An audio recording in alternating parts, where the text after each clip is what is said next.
Bismillah, kita lanjutkan lagi materi kita tentang SNI nomor 06698927-2005. Tentang apa? Tentang cara uji kadar padat terlarut total secara gravimetri. Cara uji kadar padatan terlarut total secara gravimetri. Atau ini adalah SNI TDS, Total Dissolved Solid. Total Dissolved Solid. Berarti apa? Kadar padatan yang terlarut di dalam air limbah.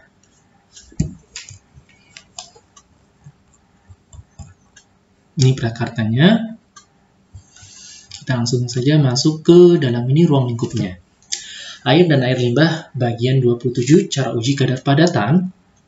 Jadi di sini dia itu untuk melihat berapa sih kadar padatan yang terlarut. Ingat ya, ini yang terlarut, bukan yang tidak terlarut, secara gravimetrik di dalam air limbah. Nah, ruang lingkupnya, cara uji untuk menentukan kadar padatan terlarut total yang menguap, dan padatan terlarut total yang terikat dalam air dan air limbah secara gravimetri. Dalam pengujiannya, penimbangan padatan tersebut, padatan terlarut total tidak boleh lebih dari 200 mg per liter ya. TDS-nya tidak boleh lebih dari 200 mg per liter. Lalu lebih bagaimana? Kalau lebih, pengenceran lagi, lakukan pengenceran. Nah, di sini perlu diingat, padatan yang terlarut itu yang berupa padatan terlarut total yang menguap dan padatan terlarut total yang terikat. Jadi ada dua ya, adalah padatan terlarut total yang menguap dan padatan terlarut total yang terikat yang diuji secara TDS. Nah, istilah dan definisi di sini sangat lengkap sekali untuk SNI-nya, makanya disebut Standar Nasional Indonesia. Yang pertama, berat tetap. Berat penimbangan dengan berat tetap itu apa? Berat penimbangan dengan perbedaan hasil lebih kecil dari 4% dibandingkan penimbangan sebelumnya. Ya, ini berat tetapnya. Jadi kalau berat tetap itu ketika kalian nimbang kedua kalinya, maka hasilnya itu lebih kecil dari 4% dibandingkan penimbangan sebelumnya. Itu berat tetap. Kalau contoh uji, air atau air limbah untuk keperluan pemeriksaan kualitas air. Jelas ya contoh uji. Padatan terlarut total, TDS tadi, semua bahan dalam contoh air yang lolos melalui saringan membran berpori 2,0 mikrometer atau lebih kecil dan dipanaskan pada suhu 108 derajat Celcius. Ingat di sini, berarti nanti kita akan panaskan saringannya tersebut pada suhu 108 derajat Celcius selama tidak kurang dari 1 jam. Jadi nanti akan di oven selama 1 jam.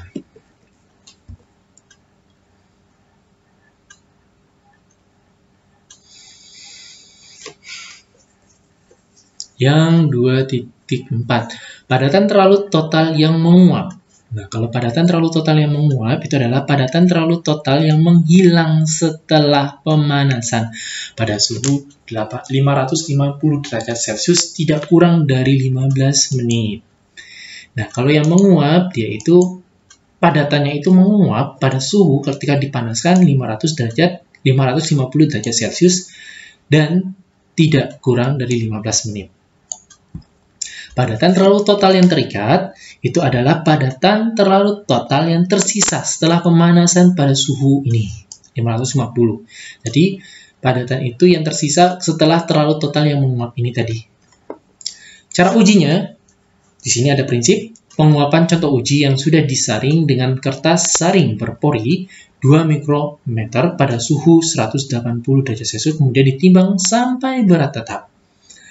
Nah, berarti kita nanti akan menggunakan kertas saringnya berpori yang pada ukuran 2 mikrometer. Dan nanti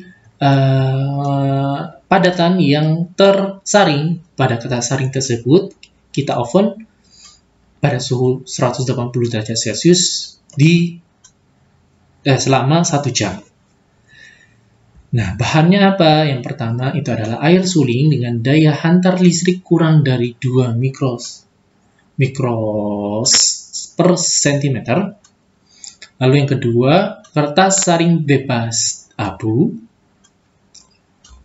Ini ya bahannya, jadi ada dua, air suling sama kertas saring bebas abu. Peralatan. Peralatan neraca analitik, cawan terbuat dari porselin atau platina atau silika, oven, tanur yang dipakai dapat dipanaskan pada suhu 550 derajat Celcius, ini juga biasanya juga bisa menggunakan tanur atau furnace biasanya. Tapi yang untuk tanur kita belum punya. Tapi sedang dilakukan pengadaan untuk tanur atau furnace. Yang kelima, penjepit kertas saring. Yang keenam, penjepit cawan. Yang ketujuh, alat penyaring yang dilengkapi dengan pompa penghisap. Alat penyaringan yang dilengkapi dengan pompa penghisap. Yang kedelapan, penanggas air. 9 pipet, dan yang terakhir desikator. Persiapan kertas saring. Masukkan kertas saring ke dalam alat penyaring. Hubungkan alat saring dengan pompa penghisap dan bilas dengan air suling sebanyak 3 kali masing-masing 20 ml. Nah, kenapa di sini menggunakan pompa hisap? Karena biar lebih cepat untuk menetesnya. Nah, karena kita sendiri tidak punya pompa hisap, makanya rata-rata ketika adik-adik melakukan penyaringan itu menunggunya agak sedikit lama. Untuk lebih cepatnya memang menggunakan pompa hisap. Tapi apakah ada perbedaan antara perbedaan TDS-nya maksudnya ya, menggunakan pompa hisap atau tidak? Jawabannya tidak ada, sama aja. Cuman yang membedakannya adalah waktu penyaringannya. Kalau menggunakan pompa hisap lebih cepat, sedangkan yang tidak menggunakan pompa hisap lebih lama. Yang ketiga, lanjutkan penghisapan untuk menghilangkan seluruh kotoran yang halus dalam kertas saring. Yang keempat, buang air hasil pembilasan. Yang terakhir, kertas saring ini siap digunakan untuk pengujian padatan terlarut. Oke, jadi yang ini adalah fungsinya untuk apa? Untuk yang pertama adalah ibaratnya kertas saringnya dicuci terlebih dahulu. Jadi kertas saringnya dicuci terlebih dahulu dengan cara apa? Dengan cara ini tadi, ada berapa? 5. Fungsinya kenapa sih kertas saringnya harus dicuci dulu dengan Aquades atau alat saring atau dengan air suling? Fungsinya untuk apa? Untuk tadi membersihkan kertas saringnya kalau ada debu-debu ataupun kotoran-kotoran yang menempel, sehingga pada pengujian TDS-nya benar-benar akurat. Benar-benar itu adalah total dari solid yang terlarut di dalam air limbah. Persiapan cawannya. Panaskan cawan yang telah bersih pada suhu 180 derajat Celcius selama 1 jam di dalam oven. Nah, yang pertama. Yang kedua, pindahkan cawan dari oven dengan penjepit dan dinginkan dalam desikator. Yang ketiga, setelah dingin, segera timbang dengan raca analitik. Yang keempat, ulangi langkah A sampai C sehingga diperoleh berat tetap, catat sampai A 1 gram. Coba kita lihat ya yang ini ya. Nah, untuk TDS saja itu bisa dibilang agak lama. Agak lama untuk melakukan analisisnya. Makanya beberapa tempat analisis untuk TDS itu juga harganya juga lumayan. Kalau nggak salah antara 50-an ribu. Dibilang simple sekali, tapi memang dibutuhkan waktu yang agak lama untuk analisis TDS. Jika ingin menguji padatan terlarut total yang menguap, maka masukkan cawan ke dalam tanur pada suhu 550 derajat Celcius selama 60 menit. Oke.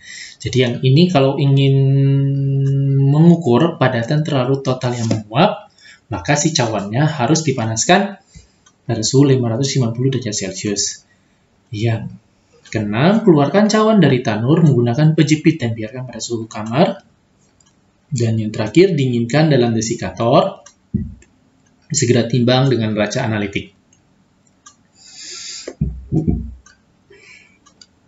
Nah, Selanjutnya, ini adalah pengujian padatan terlarut total. Ini baru pengujian TDS-nya. Yang pertama, A, itu adalah kocok terlebih dahulu. Contoh uji sampai homogen. Jadi, ketika kalian ingin menganalisis, contoh ujinya diaduk atau dikocok terlebih dahulu sampai dia homogen. Yang B, pipet 50 ml sampai 100 ml contoh ujinya. Masukkan ke dalam alat penyaring yang telah dilengkapi dengan alat pompa pengisap dan kertas saring. Oke, yang ini jadi nanti kalian akan pipet 50 ml sampai 100 ml untuk uji. Jadi antara segini ya, 50 sampai 100. Nah, yang C, operasikan alat penyaringnya, maksudnya operasi pada penyaringan ketika kalian menggunakan nanti pompa pengisap. Tapi kalau tidak ada pompa pengisap, yang C tidak usah dioperasikan karena memang nggak ada pompa pengisapnya. Yang D, setelah contoh tersaring, semuanya bilas kertas. Setelah contoh tersaring, semuanya bilas kertas saring dengan air suling sebanyak 10 ml dan lakukan 3 kali pembilasan. Ya, setelah tadi tersaring, lalu dibilas, kertas saringnya itu dibilas, dikasih lagi air saring 10 ml dan lakukan 3 kali pembilasan. D. Fungsinya buat apa? Buat benar-benar yang tersaring itu adalah padatan yang terlarutnya. Yang kelima, lanjutkan pengisapan selama kira-kira 3 menit setelah penyaringan sempurna. Nah, fungsinya apa melakukan pengisapan lagi? Fungsinya buat benar-benar airnya itu tidak ada lagi yang menempel di kertas saring, yang masih netes gitu. Yang keenam, pindahkan seluruh hasil saringan termasuk air bilasan ke dalam cawan yang telah mempunyai berat tetap tadi. Cawan yang ini. Cawan yang ini ya. Yang telah dilakukan oven selama 1 jam tadi ya. 1 jam pada 180, atau 1 jam pada 550. Masukkan cawan yang berisi padatan terlarut yang sudah kering ke dalam oven pada suhu 180 derajat Celcius selama tidak kurang dari 1 jam. Pindahkan cawan dari oven dengan penjepit dan dinginkan dalam desikator. Setelah dingin, segera timbang dengan kaca analitik. Ulangi langkah H sampai J sehingga diperoleh berat tetap. Oke. Gitu ya. Ini adalah rumusnya untuk belum ya. Ini adalah pengujian padatan terlarut total yang menguap. Oke. Kalau yang ini tadi yang tidak menguap, tadi yang ini adalah menguap. Nah, lanjutkan langkah 3.6K. Jadi yang di sini. Jadi H sampai J lanjutkan dengan memanaskan cawan yang berisi padatan terlarut yang sudah ditimbang di dalam tanur pada suhu 550 derajat Celcius selama 15 menit sampai 20 menit. Jadi, setelah pada mana tadi ya. Nah, ini pada G, uapkan hasil saringan yang ada dalam cawan sehingga kering dan pada penangas air. Lalu baru kita, bukan pada yang G ya, pada yang ini, H. Setelah tadi 1 jam dipanaskan, lalu panaskan lagi pada suhu 550 derajat Celcius selama 15 menit. Selama 15 menit, sehingga padatan yang menguap itu benar-benar menguap dan yang tidak itu akan diuji. Yang kedua, keluarkan cawan dari tanur menggunakan penjepit dan biarkan pada suhu kamar. Yang ketiga, dinginkan dalam desikator dan segera timbang dengan kaca analitik. Dan terakhir, ulangi langkah A sampai C sehingga diperoleh berat tetap. Catat sebagai C gram. Nah, perhitungannya bagaimana? Di sini, kalau kadar padatan terlarut total, itu adalah B dikurang A1. B itu apa? Adalah berat tetapnya, cawan berisi padatan terlarut total setelah pemanasan 180 derajat Celcius dikurang A1. A1 adalah berat tetap cawan kosong setelah pemanasan. Jadi yang B itu adalah cawan plus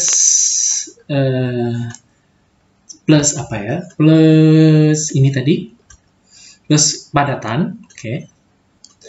B itu adalah cawan plus padatan, sedangkan A1 adalah cawan bersih. cawan yang sudah dipanaskan tadi 180 derajat Celcius. Dikali 10 pangkat 6 dibagi mililiter per contoh. Nanti coba Pak akan buatkan contoh soalnya. Yang kedua, kadar padatan terlalu total yang terikat atau ya terikat itu adalah C dikurang A. C itu adalah berat tetap cawan berisi padatan terlalu total setelah pembakaran 550 derajat Celcius dikali dengan 10 pangkat 6 dibagi mililiter per contoh. Nah, kadar padatan terlalu total yang menguap miligram per liter itu adalah kadar padatan terlalu total miligram per liter dikurang pada kadar padatan terlalu total yang terikat. Oke, jadi kadar padatan terlalu total yang menguap itu adalah kadar padatan terlalu total ini dikurang dengan kadar padatan terlalu total yang terikat. Gampang ya, untuk perhitungannya sangat gampang. Nah, di sini juga jaminan mutu sama dengan COD. Jaminan mutu dan penilaian mutu. Yang pertama, jaminan mutunya. Gunakan alat gelas bebas kontaminasi. Bagaimana bebas kontaminasi? Tadi, dibersihkan terlebih dahulu dengan sabun dan disikat.